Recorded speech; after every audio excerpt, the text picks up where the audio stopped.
અને પોલીસના નાના કર્મચારી મિત્રોને પણ ખાસ કહું, આ તમારો ઉપયોગ કરી રહ્યો છે 8 ચોપડી LRD નું જ્યારે આંદોલન હોય ત્યારે અમે અડધી રાતે જઈને ઉભા રહીએ છીએ રામાભાઈ. ફિક્સ પગાર આઉટસોર્સિંગ કોન્ટ્રાક્ટની નાબૂદીની વાત હોય તો અમે લડીએ છીએ નાના કર્મચારીઓ માટે. પોલીસ કોન્સ્ટેબલ ભાઈઓ ઉપર કોઈ પ્રશ્ન આવે તો વિધાનસભામાં કોંગ્રેસ પાર્ટી અને અમે લોકો તમારા માટે લડીએ છીએ. તમે મહેરબાની કરીને 8 ચોપડી પાસના હાથા ના બનતા. એમને સવાલ પૂછજો કે તમારા પોલીસ કોન્સ્ટેબલ ભાઈઓના વેલફેરના નાણાં કોના ગજવામાં જાય છે, એનો હિસાબ તમને નહીં આપે. તમે સવાલ પૂછો કે કેમ આઈપીએસ અધિકારીઓનો ગૃહ વિભાગ સાથે મળીને કોન્સ્ટેબલ હેડ કોન્સ્ટેબલ ભાઈઓનું યુનિયન અને સંગઠન બનાવવા દેતા નથી. મારી વિરુદ્ધ રેલી કરવાથી, જિગ્નેશભાઈ મુર્દાબાદના 2-4 નારા લગાવવાથી તો મારી તો પેટનું પાણી ના લે યાર. તમને હજી મારો જીગરો ખબર જ નથી. 8 ચોપડી હું 1 વર્ષ માટે મારી પાર્ટી મૂકી દઉં ચાલ, અને તું બી 1 વર્ષ માટે તારી પાર્ટી મૂકી દે અને પછી નીકળી હિન્દુસ્તાનની સડકો પર તો ખબર પડે મારી શું હેસિયત છે અને તારી શું ઓકાત છે. 8 ચોપડી આ તો 1500-2000 બિચારા પોલીસ કોન્સ્ટેબલ મિત્રો, એનો પરિવાર હેડક્વાર્ટરમાં રહેતો હોય, એની કાનબટ્ટી ઉપર બંદૂક મૂકીને જાઓ ને તો સસ્પેન્ડ કરીશ, જાઓ નહીં તો તમારી ટ્રાન્સફર કરી. એમ બિચારા ગરીબ સામાન્ય ખેડૂતના દીકરા જે લોકરક્ષક બને, કોન્સ્ટેબલ બને, હેડ કોન્સ્ટેબલ બને, એને દબાઈ દબડાઈને એની પર પાવર કરીને મારી વિરુદ્ધ રેલી કરાવો છે. મૂર્ખ, તારું ચણોય નહીં આવે. તું જે મને પૂરો ઓળખતો નથી અને તું છે શું? ઉપરમાં તારા જે આકાઓ બેઠા છે એનું ફોલ્ડર છે, ફોલ્ડર. અને હું પીડિત શોષિત વંચિતોનો અવાજ છું. અને નેતા એ ગુજરાતની જનતા અને ગુજરાતના પીડિત શોષિત વંચિતોએ બનાવ્યો છે. અને સાંભળી લેજો ભારતીય જનતા પાર્ટીના મિત્રો, કબીર સાહેબે કહ્યું છે, માટી કહે કુંભાર से तू क्या रोंदे मोहे, एक दिन ऐसा आएगा मैं रोंदूंगी तोहे. તમારો પણ વારો આ જન્મમાં નીકળવાનો છે. અને તમને એ પણ કહું મિત્રો, આ 1 દિવસની રીલ બનાવવા માટે કરેલો કાર્યક્રમ નથી. 1 દિવસના વિડીયોને વાયરલ કરાવવા માટે કોંગ્રેસ પાર્ટીએ કરેલો કાર્યક્રમ નથી. હવે કોંગ્રેસ પાર્ટી તરફથી આ સન્માનનીય મંચ અને આખા કોંગ્રેસ પરિવારનો સંકલ્પ છે કે ગુજરાતની બહેન દીકરીઓ માતાઓને વિધવા નહીં થવા દે. ગુજરાતના યુવાનોને ડ્રગ્સના રવાડે ચડવા નહીં દઈએ. ગૃહમંત્રી તરીકે તમારી જવાબદારી બનતી હતી પોલીસના મિત્રોને એ કહેવાની કે જિગ્નેશભાઈની વાત ખોટી નથી. જિગ્નેશભાઈને ફરિયાદ બહેનો અને માતાઓએ કરી હતી. એ બહેનો અને માતાઓએ મને કીધું કે જિગ્નેશભાઈ 5 વર્ષ સુધી અમે ફરિયાદો કરી છે કે અહીંયા દારૂ વેચાય છે, ડ્રગ્સ વેચાય છે, ગાંજો મળે છે, છતાં કોઈ અમારું સાંભળતું નથી. એટલે મારો બાટલો ફાટ્યો છે. હા, ડોક્ટર હાઉસની પાછળ બી વેચાય છે. ભાઈ ઈડરમાં વેચાય છે. મોટેથી બોલો, ખબર પડે. ઈડરમાં વેચાય છે દારૂ, જુગારના અડ્ડા ચાલુ છે, પોલીસ સપ્તાહ ખાય છે. હા, નાના આ બી નાના ત્યાં સુધી કહું, એસએમસી ની જે રેડ પડે છે ને, આ પોલીસના મિત્રોને બી કહું, એસએમસી ની જે રેડ પડે છે એ વિકેટ કોની પાડે? ખાલી કોન્સ્ટેબલની, હેડ કોન્સ્ટેબલની, એએસઆઈની, પીએસઆઈની અને બહુ તો કોઈ પીઆઈની વિરુદ્ધ કાર્યવાહી કરે, પણ કોઈ એસપીની સામે કાર્યવાહી કરતા નથી. બોલું છે તે બોલ્યું, એમાં કરી તે અસી કારીગરી, સાંભેલું વગાડે તો જાણું તેનું સાણવા છે. બનાસકાંઠાથી નીકળતો દારૂ જે ટ્રકોના માધ્યમથી ભરીને રાજસ્થાનથી ગુજરાતની પોલીસ જે દારૂ મંગાવે છે, ઈડરમાંથી જે નીકળે છે એ બનાસકાંઠાથી નીકળીને પાટણ જાય, પાટણથી નીકળીને મહેસાણા જાય, મહેસાણાથી નીકળીને ગાંધીનગર જાય, ગાંધીનગરથી નીકળીને અમદાવાદ જાય, તો ત્યાં સુધી જે જિલ્લાના પોલીસ વડાઓ જે શું કરે છે? લચ્છા લપેડે છે, એ મંજીરા વગાડે છે. સસ્પેન્ડ કરવાની વાત આવે, એક્શન લેવાની વાત આવે ત્યારે કોન્સ્ટેબલની વિકેટ પાડવાની, અને હપ્તો કમાવાની વાત આવે તો 50 લાખ કરોડ 2 કરોડનો હપ્તો જિલ્લા પોલીસ વડાએ ખાવાનો. આની સામેની અમારી લડાઈ છે.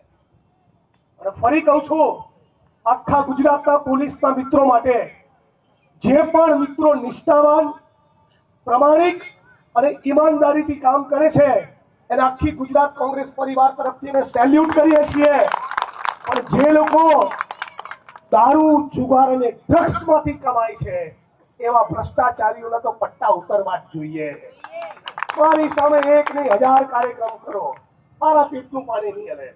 આખી કાયનાત મારી ખિલાફ થઈ જાય ને, હું સત્યનો અવાજ છું, મારો અવાજને કોઈ રોકી નહીં શકે. એ વસ્તુ તમે લખી રાખજો.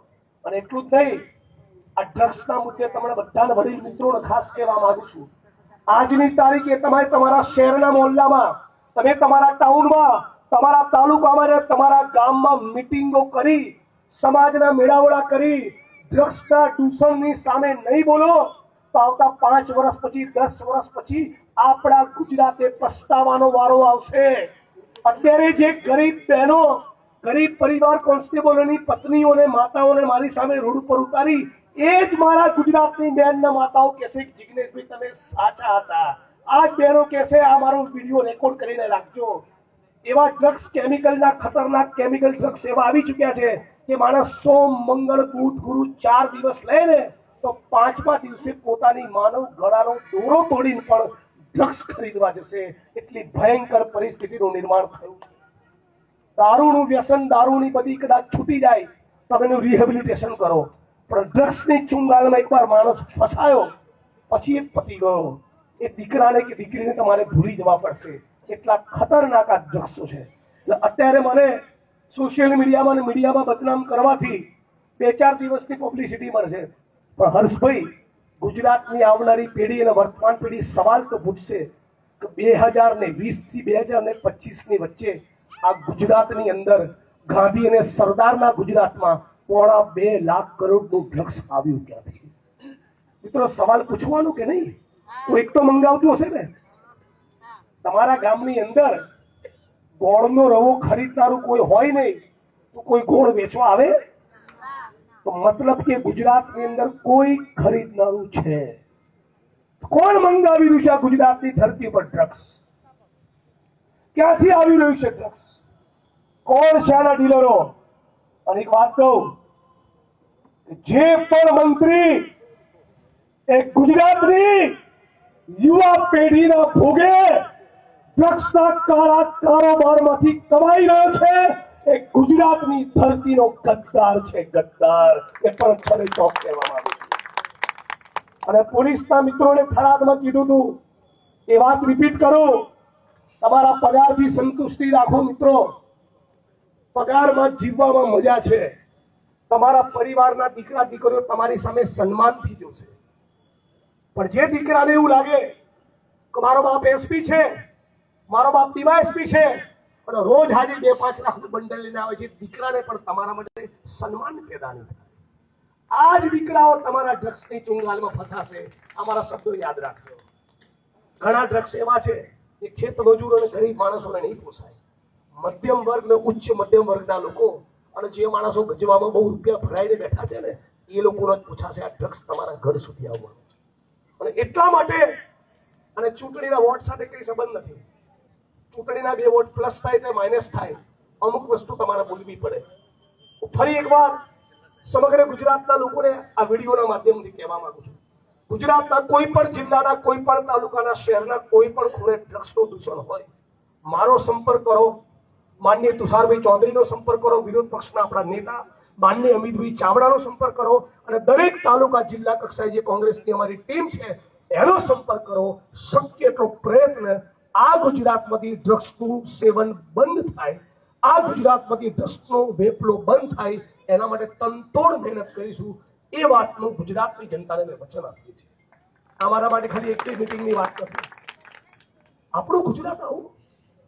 તમે મને કહો, ગુજરાતમાં 1.5-2 લાખ કરોડનું ડ્રગ્સ આવે તો બીજા રાજ્યના લોકો તે આપણી મશ્કરી કરે કે ના કરે? આપણને ઉડતા ગુજરાત કહે કે ના કહે? આ ગુજરાતના લલાટ ઉપર કલંકની કીડી, કાળી ટીલી કોણે લગાડી? ભારતીય જનતા પાર્ટીની સરકારે. અને આપણે બધા જાણીએ છીએ, આખા ગુજરાતના જે પણ આઈપીએસ અધિકારીઓ એ દારૂમાંથી કમાય એનું ભેગું થયેલું બંડલ કોના ગજવામાં જાય? મંત્રીના ગજવામાં જાય। એ જ પ્રમાણે જે માણસો ડ્રગ્સના કાળા કારોબારમાંથી કમાતા હોય એનું બંડલ પણ કોના ગજવામાં જાય? મંત્રીના ગજવામાં જાય। હે ગુજરાતના મંત્રીઓ, હે ગુજરાતના આઈપીએસ અધિકારીઓ, થોડા તો તમે એટલા વિવેકી બનો કે તમારા મા બાપ તમને જોઈને લાજે। આ ધંધા ગુજરાતમાં બંધ કરો। આ બેન દીકરીઓ માતાઓની સામું જુઓ। અમારા ગુજરાતની બહેનો માતાઓની ચિંતા કરો। હજારોની હજારો બહેનો છેલ્લા 25 વર્ષના ભારતીય જનતા પાર્ટીના શાસનમાં વિધવા થઈ ગઈ। હજી કેટલી બહેનોને આપણે વિધવા કરી છે? હજી કેટલા યુવાનોને ડ્રગ્સના રવાડે ચડાવવા છે? આપ સૌને મારી વાણીને વિરામ આપતા પહેલા વિનંતી કરું છું કે સાથે મળીને બધા સંકલ્પ કરીએ, આપણું ગુજરાત એ ડ્રગ્સ મુક્ત બનવું જોઈએ।